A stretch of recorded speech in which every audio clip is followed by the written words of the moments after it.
Stripped and seized nuts and bolts are a common problem, but having the right tools and techniques can get you out of trouble quickly and easily.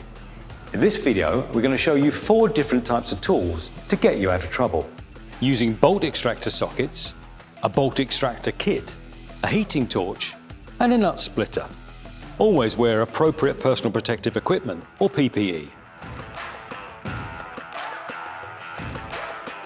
Bolt extractor sockets are specially designed to grip stripped heads so they can easily be removed and are suitable for left or right-handed threads.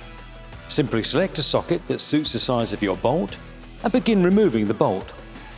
These are ideal as they don't damage the bolt and can be used for both removing and tightening bolts with stripped heads. Bolt extractor kits are used to create a conical hole in the bolt and then gripped using a corresponding extractor bit. Start by using a step drill bit and drill clockwise into the top of the bolt to a suitable depth. Then select an extractor bit that matches the size of the hole and grip it with an adjustable spanner or tap wrench and turn anti-clockwise until the bit bites the pre-drilled hole. Then continue rotating anti-clockwise to remove the bolt. If the extractor doesn't properly grip, drill a slightly larger hole and try again. A heating torch or blowtorch can be used to help free a seized nut or bolt by expanding and contracting the metal. Simply heat the nut or bolt until the metal glows red.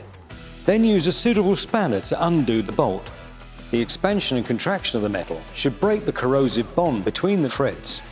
Repeat the process if necessary until the nut and bolt can be fully removed. Nut splitters work by slowly forcing a chisel into the flat side of a nut until it splits.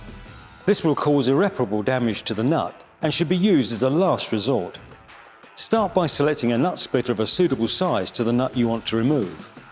Unscrew the chisel into the handle until the nut fits between the chisel and the anvil, making sure that the chisel is positioned in the center of the nut's flat edge.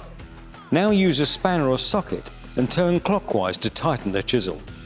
It'll then begin to cut into the nut. Stop when the nut eventually cracks. This should prevent damage to the bolt thread.